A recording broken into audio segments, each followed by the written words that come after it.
محفل کی رونقیں ابھی بھی بحال ہے انشاءاللہ۔ ان الحمد للہ والصلاة والسلام علی رسول اللہ، اما بعد فاعوذ باللہ من الشیطان الرجیم، بسم اللہ الرحمن الرحیم۔ الحمد للہ رب العالمین الرحمن الرحیم مالک یوم الدین۔ وقال اللہ تبارک و تعالی فی مقام آخر وما ارسلناک الا رحمتا للعالمین۔ اللہ رب العزت نے اپنے لیے قرآن مجید کے اندر رب العالمین کا لفظ استعمال کیا۔ کیا لفظ استعمال کیا؟ رب العالمین۔ اور اپنے حبیب کے لیے رحمت للعالمین کا لفظ استعمال کیا۔ رب کہتے ہیں کہ جو ابتدا سے لے کر انتہا تک ہماری پرورش کرے، پیدائش سے لے کر موت تک ہماری پرورش کرے، اسے رب کہتے ہیں۔ اور آپ صلی اللہ علیہ وسلم کو جو رحمت بنا کے بھیجا ہے، رحمت کا مطلب یہ ہے کہ اگر ہم سے کوئی گناہ ہو جائے، اور امت گناہوں کے اندر ڈوبی ہوئی ہے، گناہ کرنے کے باوجود ہمارے ماتھے پہ نہیں لکھا جاتا، پہلے لوگوں کی طرح، پہلی امتوں کی طرح نہ ہم خنزیر بن رہے اور نہ ہی ہم بندر بنائے جا رہے، یہ صرف اور صرف آپ صلی اللہ علیہ وسلم کا صدقہ ہے۔ یہ مطلب ہے رحمت للعالمین کا کہ وہ ہمارے لیے رحمت ہے۔ سمجھ آ رہی ہے؟ جب کائنات کے اندر کچھ بھی نہیں تھا، ایک اللہ رب العزت کی ذات تھی، اور عرش کے اوپر کلمہ لکھا ہوا تھا، لا الہ الا اللہ محمد رسول اللہ۔ حضرت آدم علیہ السلام نے پوچھا کہ اے اللہ، کہ یہ جو کلمہ آپ نے لکھا ہے، پہلا جز تو سمجھ میں آ گیا، یہ جو دوسرے جز کے اندر آپ نے محمد نام لکھا ہے، یہ کون سی ذات ہے، یہ کون سی ہستی ہے؟ ارشاد فرمایا کہ یہ وہ ذات ہے، یہ وہ ہستی ہے کہ جس کا نام تو یہاں پہ لکھا گیا ہے، اور نبیوں کا سلسلہ آپ سے تو شروع ہے، لیکن نبیوں کا سلسلہ حضرت محمد مصطفیٰ صلی اللہ علیہ وسلم پر جا کر ختم ہوگا۔ وہ آئیں گے تو سب سے بعد میں، لیکن ان کا نام سب سے پہلے میں نے اس لیے لکھا کہ سب سے پہلے مشیت کے انوار سے نقش روح محمد بنایا گیا، پھر اسی نقش سے مانگ کر روشنی بزم کون و مکا کو سجایا گیا۔ سمجھ آ گئی؟ سب سے پہلے مشیت کے انوار سے نقش روح محمد بنایا گیا، سب سے پہلے ان کو بنایا، اور انہی کے نور سے یہ اس جہان کو بنایا۔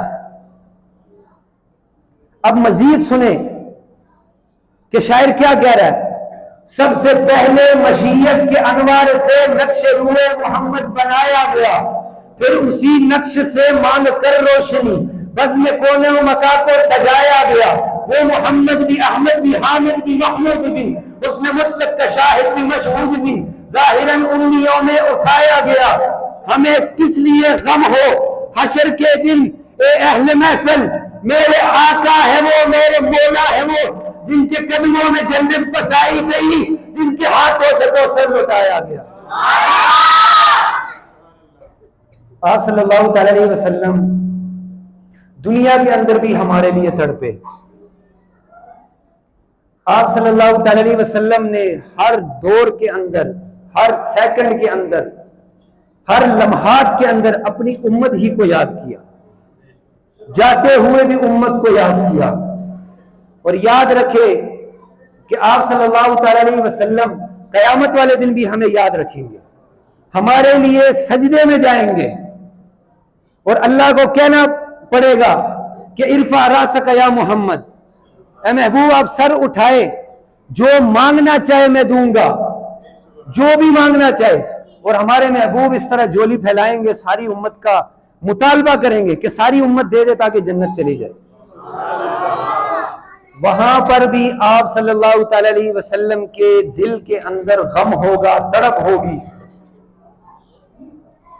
اور وہاں پر بھی ہمارے لیے وہ بے چین ہوں گے، کبھی پل صراط پر کہ کہیں پر امتی اٹکا ہوا ہے، فیل ہونے کے قریب ہے، دھکا لگا دو، پاس کر دو، کہیں میزان عمل کے وقت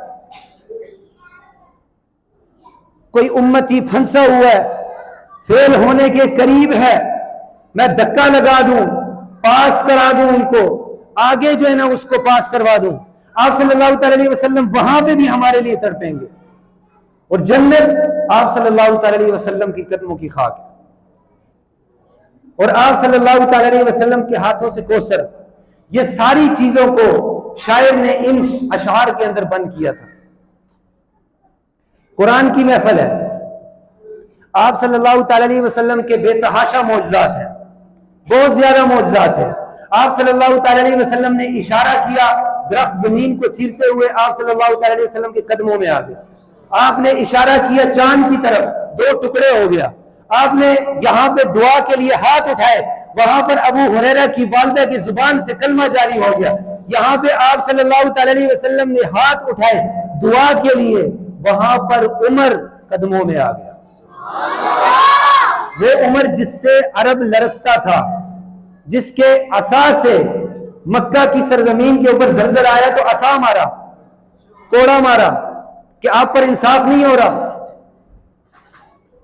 وہ دن آج کا دن، زلزلہ نہیں آیا مکہ کی سرزمین پر، لیکن قرآن کی محفل ہے، قرآن بھی آپ صلی اللہ تعالی علیہ وسلم کا معجزہ ہے۔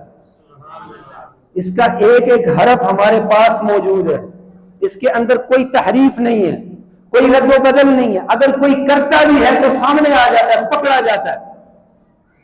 جتنی بھی کتابیں اللہ رب العزت نے اتاری ہیں وہ ساری کے ساری کتابوں کی شکل میں آئی، تورات ساری کتاب کی شکل میں، زبور ساری کتاب کی شکل میں، انجیل ساری کے ساری کتاب کی شکل میں، اور جتنے بھی صحیفے آئے کتابوں کی شکل میں آئے، لیکن آ کر بکھر گئے۔ لیکن قرآن مجید تھوڑا تھوڑا کر کے آیا، بکھر بکھر کے آیا، لیکن آ کر ایسا جڑا، قیامت تو آ سکتی ہے لیکن اس کو کوئی توڑ نہیں سکتا۔ اس کو گرا تو سکتے ہیں، جلا تو سکتے ہیں، اس کی بے ادبی تو کر سکتے ہیں، پھاڑ تو سکتے ہیں، لیکن اس کو ختم نہیں کر سکتے، کیونکہ 5 سال کے بچے کے دل میں بھی قرآن مجید نقش ہے، 25 سال کے جوان کے دل کے اندر بھی قرآن مجید نقش ہے، 60-70 سال کے بوڑھے کے دل میں بھی قرآن نقش ہے، اور جب تک یہ نقشہ مسلمانوں کے دل و دماغ کے اندر رہے گا تب تک یہ مسلمانوں کی زندگی سے کوئی نہیں نکال سکتا۔ یہ معجزہ ہے آپ صلی اللہ تعالی علیہ وسلم کا قرآن مجید۔ سمجھ آ رہی باتوں کی؟ آپ صلی اللہ تعالی علیہ وسلم کے اوپر جو کتاب نازل ہوئی وہ آخری کتاب، اور آپ صلی اللہ تعالی علیہ وسلم کی جو ذات ہے وہ بھی آخری ذات، ان کے بعد کوئی ذات نہیں، کوئی نبی نہیں، وہی ہے سب کچھ۔ لوگ نبوت کے دعوے کر رہے ہیں، ابھی بھی سوشل میڈیا پر آپ نے دیکھا ہوگا، فیصل آباد کے اندر ایک عورت نے دعویٰ کیا ہے، نبوت کا دعویٰ کیا ہے۔ یہ ملک پاکستان میں ہو رہا ہے، انڈیا کی بات نہیں ہے، یہ اور ممالک کی بات نہیں ہے، یہ ملک پاکستان، اسلامی جمہوریہ پاکستان کے اندر یہ کام ہو رہا ہے۔ کیوں ہو رہا ہے؟ کم از کم جتنا حد ہمارا ہے اس کے اندر رہتے ہوئے تو ہم کام کر سکتے ہیں نا، ہمارے پاس سوشل میڈیا، اس کے اندر تو کام کر سکتے ہیں، ہمارے پاس سپیکر ہے، عوام ہے، اس اعتبار سے ہم کام کر سکتے ہیں نا۔ قیامت والے دن ہم سے جتنا پوچھ ہوگا اتنا ہی اللہ رب العزت نے ہمیں مکلف بنایا ہے۔ یاد رکھیں آپ صلی اللہ تعالی علیہ وسلم ہی آخری نبی ہے، سب کچھ ان پر ختم ہے۔ نبوت ختم ہے تجھ پر، رسالت ختم ہے تجھ پر، ہے تیرا دین عرفہ و اعلیٰ، رسالت ختم ہے تجھ پر، نبوت ختم ہے تجھ پر، ہے دین تیرا عرفہ و اعلیٰ، شریعت ختم ہے تجھ پر۔ اور یہ سب کچھ جو اللہ رب العزت نے سجایا ہے، یہ تخلیق ہوئے، یہ ارض و سما سارے، یہ ساری کے ساری ضرورت تھی، ضرورت ختم ہے تجھ پر۔ آپ صلی اللہ تعالی علیہ وسلم ہی ضرورت تھی نا، آ گئے، انہی کی وجہ سے سب کچھ بنا ہے۔ جب انہی ہی کی وجہ سے بنا ہے، وہ جب آ گئے اب کسی چیز کی ضرورت باقی نہیں رہی، ضرورت ختم ہے تجھ پر، شاعر یہ کہتا ہے۔ اور قرآن مجید ہمیں اس کو اپنے سینوں سے لگانا ہے۔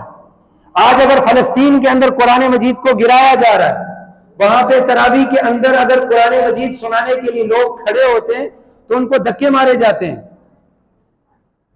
قرآن مجید کو جلایا جا رہا ہے، بے ادبی کی جا رہی، گستاخیاں ہو رہی ہیں۔ ہمیں چاہیے کہ ہم اٹھ کر مسلمان کم از کم اس کو سینے سے تو لگا لیں۔ سارا سال یہ ہماری طاقتوں کے اندر پڑا رہتا ہے، سارا سال پڑا رہتا ہے، تو ہمیں چاہیے کہ ہم اس کو سینے سے ایسا لگائے کہ اس کے جو ثواب، برکات، انوارات، اور اللہ رب العزت نے جو ہدی للناس کہا ہے، اللہ رب العزت نے جو شفاء للناس کہا ہے، یہ ساری چیزیں ہمارے اندر آ جائیں۔ ہونا چاہیے ایسا کہ نہیں ہونا چاہیے؟ اللہ رب العزت نے آپ صلی اللہ تعالی علیہ وسلم کی کافی تعریفات کی، قرآن مجید کے اندر بھی کئی آپ صلی اللہ تعالی علیہ وسلم کو والضحیٰ کہا، کئی واللیل کہا، کئی مزمل کہا، کئی مدثر کہا، کئی ناموں سے اللہ رب العزت نے پکارا ہے۔ خدا خود نعت لکھتا ہے، خدا خود نعت لکھتا ہے تیری قرآن کی صورت میں، ہے تیری یہ شجاعت، بہادری، اور یہ تیری شان ہے، شان ساری کے ساری ختم ہے تجھ پر۔ ہمیں کسی اور قانون کی ضرورت نہیں ہے، ہمیں کسی اور دستور کی ضرورت نہیں ہے، دستور کامل یہی دستور کامل ہے، قیامت تک قانون ختم ہے تجھ پر۔ یہ ساری کے ساری چیزیں جو اللہ رب العزت نے ہمیں عطا کی ہے، ہمیں اس کو سمجھنا ہوگا، لینا ہوگا، تو تبھی ممکن ہے ہمارے معاشرے کا جو ہے نا وہ چڑھاوا، ہمارے معاشرے کی ترقی تبھی ممکن ہے۔ تو ہمیں چاہیے، قرآن کی محفل ہے، اسی محفل کی بدولت قرآن کے جو تعلیمات ہے، جو چیزیں ہیں، وہ ساری کے ساری ہمیں حاصل ہو جائے۔ اللہ رب العزت سے دعا ہے ان تمام باتوں پر ہم سب کو عمل کی توفیق نصیب فرمائے۔ اب میں دعوت دیتا ہوں نعت کے لیے۔